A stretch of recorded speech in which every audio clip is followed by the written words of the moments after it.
Artlist.io. Greetings, all my lovely students. This is Mr. O'Connor again with another screencast tutorial where I'm flipping the classroom, putting the learning into your hands. This time it's on Analytical Paragraph Part 2. Now, we did this Part 1 yesterday, and you can see Part 2 is not on my screen yet because I haven't made it yet. I'm making it now. So welcome to the video. So this is a screencast that's going to ultimately help you to take care of Part 1 and Part 2. But I'm going to focus on Part 2 especially. And in Part 2, let me zoom in here. Here we are in Part 2, and this is a continuation where you can see number 6 right here, school environment. So we're finished at 5 sentences in our Part 1. Here we are finishing our last sentences for this long paragraph for sure. Number 6, school environment. Again, another copy and paste where you literally copy this and you paste it over here into where you write your sentences. Your sentences right here. Hence the different color. The green. Go. You know, keep continuing. But we do have to, again, sources and hints. Copy and paste the starter. We did that. Okay, fill in the type of conformity you chose in Part 1. Oh, the underlined paragraph one here. And that is something that literally you can go ahead and type in, and I believe one was identification. I'm just going to go on that. I'm going to pretend that that's what I'm pushing here. Identification. And if we can clean that up, you can leave it underlined for now. That's fine to show me that you understood it. And now you have your first sentence of the second part done. It's that quick. That's simple. Here we are at sentence number 7, and it's very much a copy and paste. Again, I'm following these hints right here. Copy and paste the starter. Here's the starter. I literally copy and pasted it over here. In the short story, Sheboygan Day, choose a character. That's what the next thing we have to do. And you want to choose a character that shows that conformity in school can be an extremely positive or negative experience for young people. Okay? So we should know who the characters are. They're in the short story. Owen is the narrator. Adele is one of the main characters. And there's other characters you can choose from, including Adele's brother, Claude, Sheboygan. And then there are other, you can mention teachers if you want, or the rest of the students. So you have a choice there. You choose. I'm just going to type in Claude. Right? And then we have to choose whether it's a positive or negative experience, just like we've been doing in Part 1. Okay? Look at that. Another sentence done. So in the short story, Sheboygan Day, Claude shows that conformity in school can be an extremely positive experience for young people. Fantastic. Okay? And look at this. Here's a source right here. If you go ahead and open up that document, which I don't have access to because I'm on my personal computer, that is Sheboygan Day, the story that we were supposed to have read. So you go ahead and in our next sentence, number 8, evidence number 2, you literally find your textual evidence from Sheboygan Day that supports your negative or positive view of conformity. You should know a couple of things about choosing evidence, choosing the strongest evidence, and that is from this video that we did an exit ticket on. By the way, that exit ticket and your answers to that video are here on exit ticket October 7th.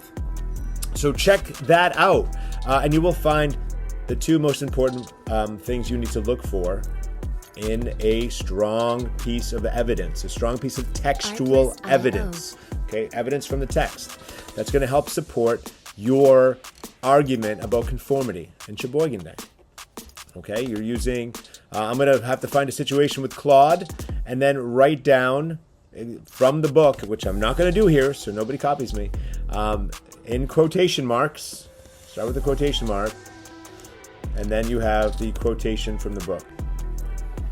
After you have copy and pasted your evidence, your textual evidence from the book, here we have sentence number 9 and sentence number 10, analysis of evidence number 2, and you're doing that for 2 sentences. Okay, that's what sentence 10 is. More analysis. Analysis means you are taking this evidence, and like a lawyer in court, you are proving your argument.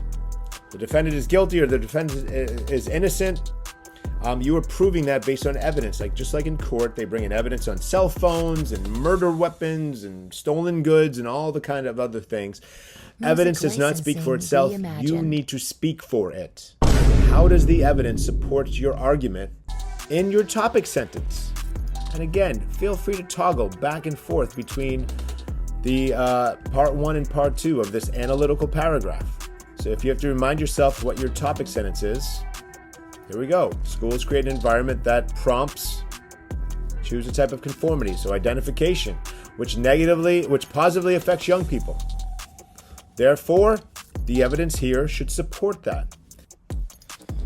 When you've finally decided what the strong textual evidence is to support your argument, which is in your topic sentence, as it says here, your sentence number 9, analysis of evidence number 2, we've done this in part 1, okay? And again, toggling back to part 1, here you are. You can reread what your argument is in your topic sentence. Schools create an environment that prompts a type of conformity, let's say identification for me, which positively affects young people. That's my argument. That's my claim. I'm trying to prove that in this paragraph. So, like we did here, we're basically doing more or less a copy and paste for the starter, but you need to fill in some key information. Okay, you need to discuss how the evidence supports your topic sentence, your argument. Okay, just like a lawyer in court, you don't just throw evidence up there and go, bam, the defendant is guilty, or bam, the defendant is innocent. You need to prove it by explaining how the evidence supports whatever your argument is. Okay, so that's where you need to keep referring back to your topic sentence, which sounds repetitive, but that's what this kind of is. This is the basics. You just need to learn the basics before we can move on from there. And from what I've seen so far, you're doing great.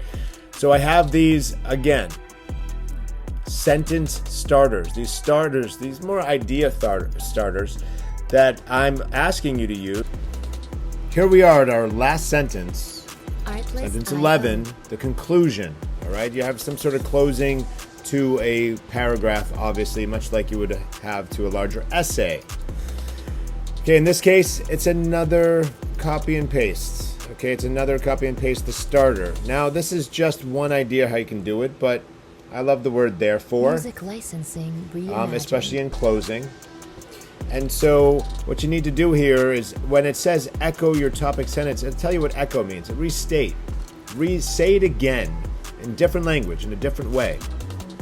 Okay? So basically just reminding us what your argument has been. Although you've kind of argued it throughout, you want to have a strong closing, a strong opening, a strong closing to the paragraph, the topic sentence, and the conclusion. And I'm also suggesting that if you did watch The Wall, which was from Conformity in Schools in our Google Classroom, you can look up that assignment and see what you wrote. The Wall is that kind of wild movie, another brick in the wall. We don't need no education, say the kids, and you see what schools look like in that video. If you want to bring in any part of that, feel free, which means you can write a sentence or two. And just talk to us about that. But I want you to keep that in mind. I'm exposing you to all of these things so you have larger ideas of what to write about, especially as all of this stuff in conformity relates to you and the social atmosphere we have in schools. Thank you so much for being a wonderful audience. I know it's a long video, but there's a lot of stuff to cover. Watch me, rewind me, stop me, raise your hand, don't whine, but talk to an adult. And we will help you get there. So thank you so much. You're a lovely audience. I will catch you on the flip, which means in reality. So God bless you. Connor out.